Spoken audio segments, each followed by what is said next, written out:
चिड़िया अपने बच्चों से बातें कर रही थी कि उन्हें किसी चीज के गिरने की आवाज सुनाई दे दी है। मम्मा, बाहर कुछ गिरा है। शायद कोई पेड़ होगा या फिर कोई पक्षी किसी पेड़ से टकरा कर गिरा होगा। नहीं बच्चों, ये घोंसले की आवाज है।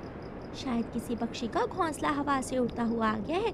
मम्मा, हो सकता है घोंसले में कोई छोटा बच्चा हो या फिर कोई अंडा भी तो हो सकता है।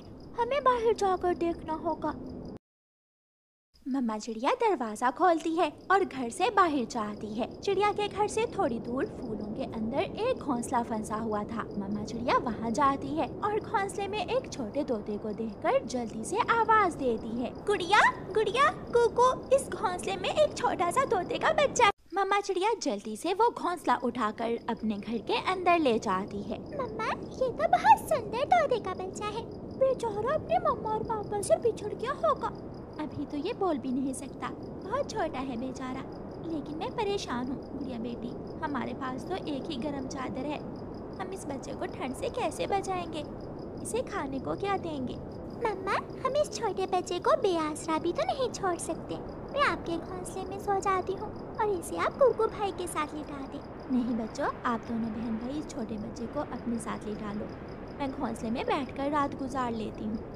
वो रात मम्मा चिड़िया जाग कर गुजारती है, क्योंकि वो ठंडी रात बिस्तर के बिना गुजारना बहुत मुश्किल थी। सुबह हो जाती है। बच्चों, आप इस छोटे तोते का ध्यान रखना। मैं बाहर से कुछ खाने को और रात के लिए एक बिस्तर ढूंढ कर लाती हूँ। मम्मा, क्या पड़ोसी पक्षी हमारी मदद करेंगे? मैं पूछती हूँ पड़ोसियों से जाकर। मम्मा चिड़िया अपने घर से निकलती है और पड़ोसी कौवों के घर जाती है। गोरी और कालू, आज रात तेज हवा से एक घोंसला उड़ता हुआ मेरे घर के पास आकर गिरा। चिड़िया, मेरा घोंसला टूटा हुआ है। अगर वो घोंसला ठीक है तो वो तुम मुझे दे दो। लेकिन उस घोंसले में तो एक छोटा तोते का बच्चा भी है। मैं तो उस बच्चे के लिए गर्म बिस्तर लेने आई थी आपसे। वो बच्चा जिसका भी है उसे उठाकर बाहर फेंको। आज छोटा है, कल बड़ा भी होगा। और पहले ही इस जंगल में दाने की बहुत कमी है। मीठा फल बहुत मुश्किल से मिलता है और तोते तो मीठे फल बहुत शौक से खाते हैं। कालू, इतने जालिम मत बनो। वो एक छोटा बच्चा है, मैं कैसे उसे बाहर फेंक सकती हूँ? चिड़िया, तोते दाना कम और फल ज्यादा खाते हैं। अगर वो बड़ा हो गया तो छोड़ेगा नहीं किसी भी पेड़ पर कोई भी मीठा फल। मैंने बहुत बड़ी गलती की जो तुम्हारे घर मदद लेने आई। मैं जा रही हूँ। उस बच्चे को तुम्हें किसी दूसरे जंगल में छोड़कर आना ही होगा। मैं उसे इस जंगल में नहीं रहने दूंगा। चिड़िया चुपचाप वहाँ से चली जाती है।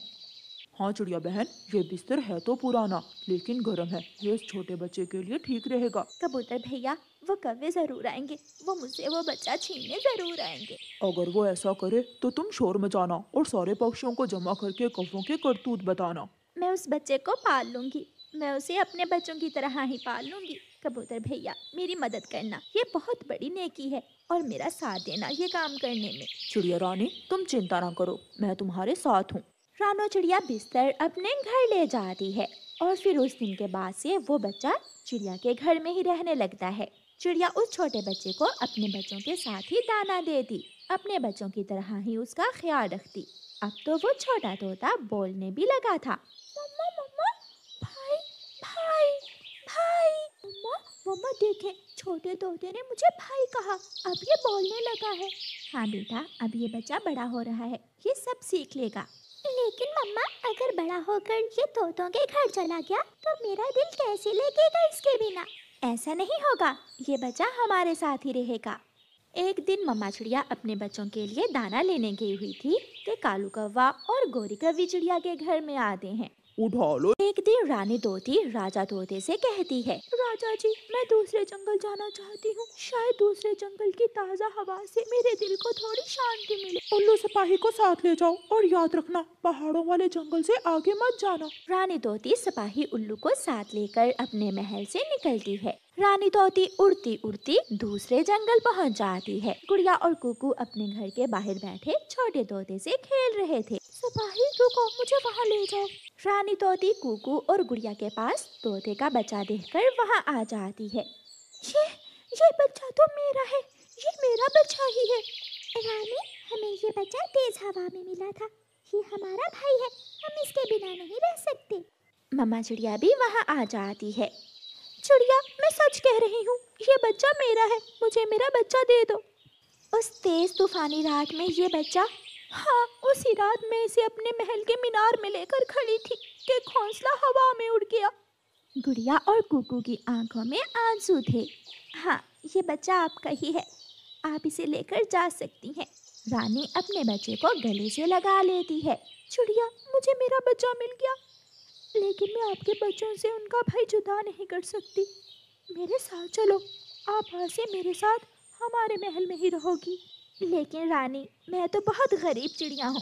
चिड़िया रानी, मैंने आप जैसी दिल की अमीर चिड़िया पहली बार देखी है, जिसने किसी पराई संतान को अपने बच्चों की तरह पाला।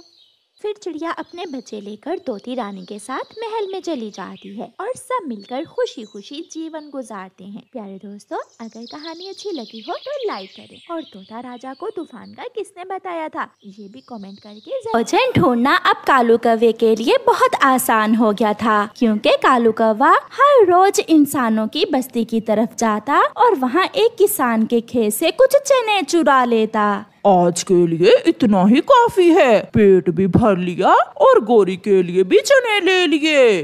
कालू कौवा कुछ चने लेकर वहाँ से उड़ता है। नदी पर गोरी कौवी दूसरे पक्षियों के साथ बैठी हुई थी।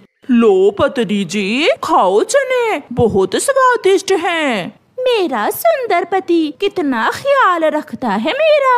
ऐसा कहते हुए गोरी कौवी चने खाने लगती है। गोरी, हम सब भी बहुत भूखे हैं, थोड़े चने हमें भी दे दो।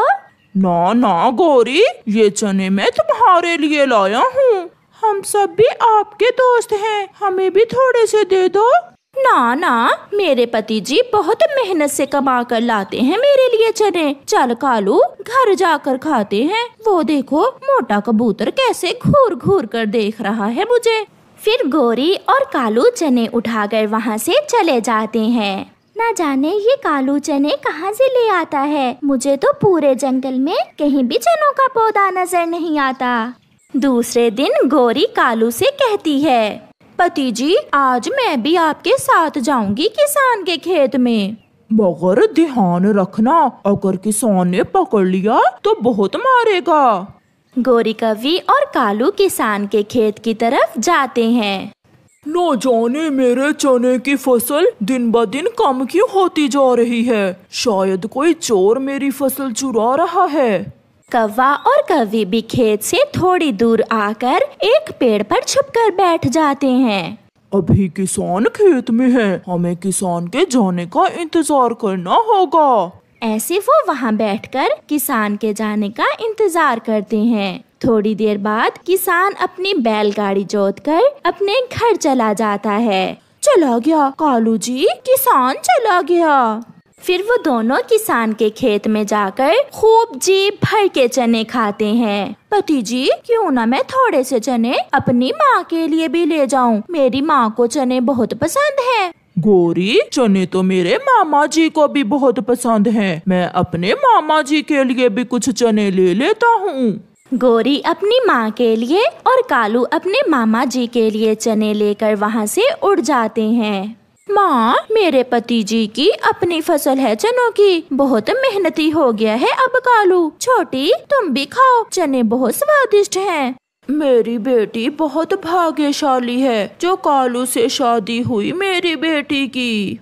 मैं सबको बताऊंगी कि मेरे जीजा जी बहुत अच्छे हैं, उनकी अपनी फसल है चनों की। दूसरी तरफ कालू कौवा भी अपने मामा जी के पास बैठा गप्पे लगा रहा था। मामा जी, इस बार मेरी चनों की फसल बहुत अच्छी हुई है। मैंने सोचा मैं अपने मामा जी को भी कुछ चने दे आता हूँ।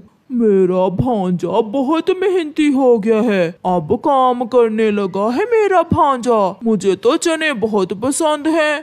कालू अपने मामा जी को चने देकर वापिस आ जाता है। मैंने माँ जी से कहा कि मेरा पति अब मेहनती हो गया है, हमने अपनी चनों की फसल उगाई है। माँ बहुत खुश हुई ये सुनकर। और मेरे मामा जी भी बहुत खुश हुए। मैंने भी यही झूठ बोला अपने मामा जी से। तो क्या तुमने भी मामा जी से यही कहा? हाँ। फिर वो दोनों हंसने लग जाते हैं।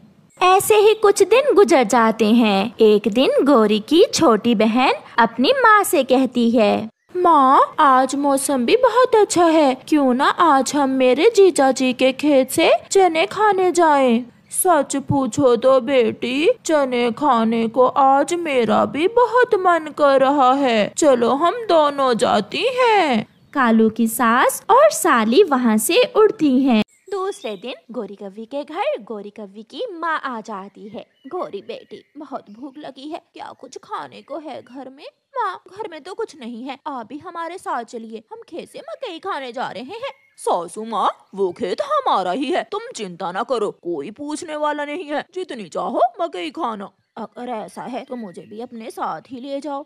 फिर कालू कौवा और गोरी कव्वी अपनी माँ को साथ लेकर किसान के खेत की तरफ जाते हैं। कबूतर पेड़ के पीछे छुपकर उन्हें देख रहा था।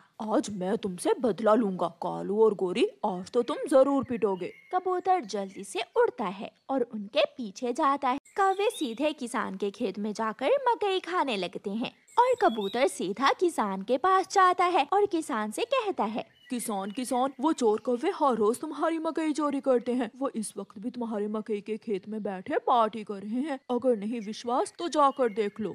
मैं भी कहूँ, मेरी मकई आए रोज कौन चोरी कर रहा है, मैं छोड़ूंगा नहीं उन कौवों को। किसान गुस्से में खेत की तरफ जाता है और कबूतर छुपकर एक पेड़ के पीछे बैठ जाता है। किसान दबे पाँव जाता है और दूर से ही अपना जाल कौवों के ऊपर फेंक देता है। कौवा और गोरी की माँ तो उड़ जाते हैं, लेकिन गोरी कव्वी जाल में फंस जाती है। बचाओ, बचाओ, मुझे बचाओ। गोरी की माँ और कालू कौवा उड़कर पेड़ पर बैठ जाते हैं। कालू, कालू, मेरी बेटी को बचाओ, मेरी बेटी को जाल से बाहर निकालो। सासू माँ, अगर मैं गोरी को निकालने गया तो वो किसान मुझे भी पकड़ लेगा। अब पता चलेगा इन कौवों को कि चोरी कैसे करते हैं और दूसरों के साथ शरारत कैसे करते हैं। किसान गोरी कव्वी को पकड़कर पेड़ के साथ उल्टा लटका देता है और गोरी कव्वी की पिटाई करने लगता है। मार गई, मार गई। कालू, कालू जी, माँ, माँ, मुझे बचाओ, मुझे बचाओ। सासू माँ, अब तो रानो चिड़िया ही गोरी को बचा सकती है। कालू कौवा जल्दी से उड़ता है और रानो चिड़िया के पास जाता है।